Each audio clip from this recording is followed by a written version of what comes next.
ধানমন্ডির ৩২-এ এভাবেই ছাত্র জনতার উপর চড়াও হয়েছে পুলিশ সেনা। ফ্যাসিবাদের আতুরঘর নামে পরিচিত শেখ মুজিবের ধানমন্ডির বাড়িকে ঘিরে সোমবার সকাল থেকে এই উত্তেজনার শুরু। ২৪-এর গণ অভ্যুত্থানে ছাত্র জনতা যেভাবে বুক পেতে দিয়েছিল ফ্যাসিস্টের বন্দুকের সামনে, ঠিক সেভাবেই যেন জেগে ওঠে এদিন। মানবতা বিরোধী অপরাধে শেখ হাসিনার ফাঁসির রায়ের অপেক্ষায় এদিন সকাল থেকেই মুখিয়েছিল ছাত্র জনতা। ফ্যাসিবাদের আখড়া ভেঙে দিতে দুপুর ১২টার দিকে ট্রাকে করে দুটি বুলডোজার ধানমন্ডি ৩২ নম্বরে নিয়ে যায় উত্তেজিত ছাত্র জনতা। এ সময় তাদের আটকে দেয় সেনাবাহিনী। পরিস্থিতি নিয়ন্ত্রণে ৩২ নম্বরের সামনে বিপুল পরিমাণ আইন শৃঙ্খলা বাহিনী মোতায়েন করা হয়েছে। সেনাবাহিনী ঘিরে রেখেছে পুরো এলাকা। এদিকে বিক্ষুব্ধ ছাত্র জনতা এগিয়ে আসলে তাদের উপর লাঠিচার্জ করে আইন শৃঙ্খলা বাহিনী। এক পর্যায়ে সাউন্ড গ্রেনেড নিক্ষেপ করে তারা। পুরো এলাকা পরিণত হয় রণক্ষেত্রে। একটা খেলার মাঠ হিসেবে বাস্তবায়ন করার জন্য আমরা এসেছিলাম, কিন্তু পুলিশ আর সেনাবাহিনী আমাদের উপর অতর্কিত আক্রমণ করে ছাত্র জনতার আমজনতার উপর হামলা চালায়, সাউন্ড গ্রেনেড মারে এবং লাঠিচার্জ করে।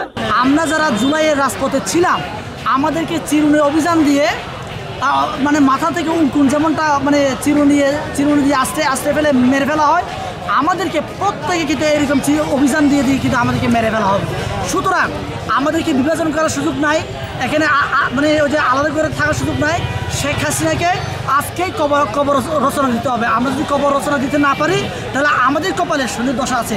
এবং এই শনির দশার কয়েকটা এক্সাম্পল যদি আমি দিই, অলরেডি সকাল থেকে এই পর্যন্ত 7 থেকে 8 জন আহত হয়ে গেছে। তাহলে আহত কারা করেছে? এরা তো আমাদের, ওরা বারে বারে বলছে ওরা জুলাইয়ের পক্ষের মানে প্রশাসন।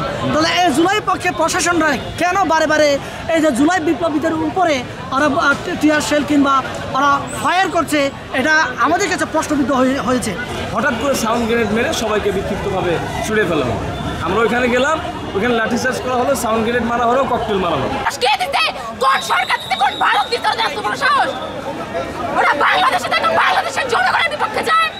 বাংলাদেশের জনগণ যারা ধ্বংস করছে ওদেরকে আমরা ভাঙতে গেছি, ওরা আমাদের বিপক্ষে যায়। ওরা আমাদের নিরাপত্তা দিবে, ওদেরকে বাংলাদেশে আমরা ক্ষমতায় রাখি না হলে দেশের চাপ আমরা কবে তুলে ফেলতাম। এবং অনেকে ঢোকার চেষ্টা করতেছিল, তারা তাদেরকে বের করে দিল। একটা জিনিস হলো যে কনসার্ন দেখায় বুঝে শুনে এই করা, সরাসরি লাঠিচার্জ করছে। আপনারা আগে ছিলেন কিনা আমি জানি না, আপনারা হয়তো দেখবেন যে একদম কেটে মাথা কেটে গেছে, গুলি টুলি লাগা অনেকে হসপিটালে পাঠানো হয়েছে। তারা যখন দূরে দাঁড়ায় থাকে, ওখানে এসে আবার বলে আরও দূরে দাঁড়াইতে, মানে তারা ঠেলতে বাসায় পাঠিয়ে দেওয়ার পায়তারা করতেছে। তো এটা নিয়ে কথা বলতেছি, ওরা কেউ কথার উত্তর দেয় না, কিছু বলে না, খালি এরকম একটা ভাব ধরে এরকম মাথা না ধরে, খুবই বিরক্তিকর। এতবার প্রশ্ন করতেছি তারা কোনো রেসপন্স করে না। তারপরে আমি এই যে রমনা থানার ডিসি না এডিসি, তার সাথে আমার কথা হচ্ছে। তো আমি তাকে বলছি যে এই যে ইউনিফর্মটা সে পরে আছে, নতুন ইউনিফর্ম দিছে সরকার, হ্যাঁ, তো এই নতুন ইউনিফর্মের ভেতরে যে তারা কলঙ্ক লাগাইতেছে, এটা নিয়ে আমি কথা তুললাম। তখন সে আমাকে বলতেছে কি যে আপনি দিচ্ছেন ইউনিফর্ম? আমি বলছি অবশ্যই আমি দিছি, আপনারা সবাই দিচ্ছেন, তাই না? আপনারা আমাদের টাকা দিয়ে রাষ্ট্র দিচ্ছে না তাদেরকে। এগুলা নিয়ে তাদের সাথে বাকবিতণ্ডা জড়িত। এখানে তখন এই যে গ্রেনেড বিস্ফোরণ হচ্ছে, অনেকে আহত হচ্ছে, তারা ওইখানে দাঁড়ায় আছে, তারা ওই জায়গা থেকে আসে না। এখান থেকে তো প্রমাণ হলো যে তারা আসলে কি পাহারা দিতে আসছে। তারা ওই যে মুজিব বাবার দরগা পাহারা দিতে আসছে, যে জনগণের যে জানমালের নিরাপত্তার প্রতি তাদের কোনো ই নাই। পরে দৌড় আমি চিল্লাইতেছি করতেছি, ভাইয়েরা সবাই চিল্লাইতেছে। তারপরে সবাই আসলো, আসার পরে এগুলোর দিকে দৌড়াই করে কিছুই করে না। দেখা যাচ্ছে যে কারা এইখানে ঝামেলা করতেছে উস্কানি দিতেছে, তারা কোনো জ্ঞানের মাঝে নেই। দেখলাম লাঠি তুলছে আবার বাইরানোর জন্য। পরে আমি আবার বললাম যে কোন সাহসী করে। দেখেন আমি খুবই শান্ত মানুষ, আমি কখনো চিল্লাচিল্লি করি না কারোর সাথে। ওদের যে আচরণ আজকে দেখলাম, যে একটা হলো নিরাপত্তা দেওয়ার জন্য দাঁড়ানো, আরেকটা হলো প্রোটেকশন, মানে একটা জিনিসকে জাস্ট কীরকম ফ্যাসিজমটা ওদের মাথার ভেতর ঢুকছে, যে ৩২ নম্বরকে ওরা একদম জান প্রাণ দিয়ে রক্ষা করতেছে। মাত্র ৩০% টাকায় জমির মালিক হয়ে নতুন বাংলাদেশের গড়ে তোলার স্বপ্ন দেখা বাংলা বসতি। সমগ্র এলাকা ব্যারিকেড দিয়ে রাখে র্যাব, সেনাবাহিনী ও পুলিশ। এর ঠিক কিছুক্ষণের মধ্যেই শুরু হয় রণক্ষেত্র। এসবের মাঝেই জুলাই হত্যা মামলার অভিযোগে হাসিনাকে মৃত্যুদণ্ডের খবর পায় ছাত্র জনতা। এরপরই পুলিশ সেনার সব বাধা উপেক্ষা করে ঘটনাস্থলে জড়ো হয় তারা। এক পর্যায়ে পুলিশের ব্যারিকেড ভেঙে রাস্তায় সিজদা দেয় ছাত্র জনতা।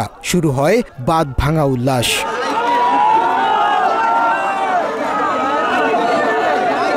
এ সময় আবারও ৩২ গুড়িয়ে দিতে শেখ মুজিবের বাড়ির দিকে অগ্রসর হয় ছাত্র জনতা।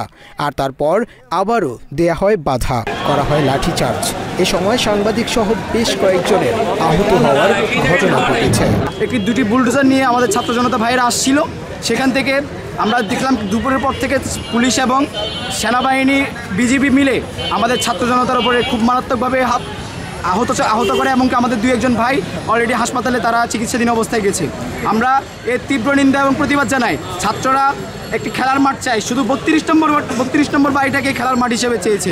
আমরা চাই এই ৩২ নম্বর বাড়িটা যেন ভেঙে একদম সে জায়গায় একটি খেলার মাঠ তৈরি করা হোক। ফ্যাসিস্টের মতো আচরণ করছে পুলিশ আমাদের সাথে। পুলিশ, আর্মি, বিডিআর সহ আমাদেরকে টিয়ার শেল এবং রাবার বুলেটের মতো বিভিন্ন উপাদান দিয়ে আমাদেরকে প্রতিহত করছে। আমরা দেখতে পাচ্ছি যে ফ্যাসিস্ট হাসিনা এবং বাকশাল মুজিবের সর্বশেষ স্থাপনা আমরা ভেঙে দিতে এখানে আসছে এবং পুলিশ এখানে বাধা হয়ে দাঁড়িয়েছে। তাহলে কি আমরা এটা বলতে পারি ৫ আগস্ট পরবর্তী সময়ে এখনও পুলিশ স্বৈরাচারের দোষর হয়ে আছে এবং হাসিনার এজেন্ডা কায়েম করতে চায় এখানে? আমরা যখন আন্দোলনে করতেছিলাম তখন সেনাবাহিনীতে আমরাকে বলছিলাম যে স্যার আমাদের আন্দোলন আমাদের করতে দেন, আমরা আমাদের করতেছি, সুষ্ঠুভাবে করতেছি। তারপরে পুলিশ আইসে তারপরে ধাক্কা দিয়ে তারপরে আমাদের উপরে ওর উপরে বাড়ি দেয়। আরেকটা ছেলে ছিল, ওই ছেলে পায়ের উপরে পড়ে যায়। এ সময় ইনকিলাব জিন্দাবাদ, মুজিববাদের আস্তানা এই বাংলায় হবে না, এমন আওয়ামী লীগ বিরোধী নানা স্লোগান দিয়েছে ছাত্র জনতা। খুনি হাসিনার ফাঁসির আদেশে স্বস্তি প্রকাশ করেছে দেশবাসী। এদিকে ৩২ নম্বর গুড়িয়ে না দেয়া পর্যন্ত রাজপথেই অবস্থান নেয়ার ঘোষণা দিয়েছে বিক্ষুব্ধ ছাত্র জনতা। মুনতাসির তাসরিফ, বাংলা এডিশন, ঢাকা।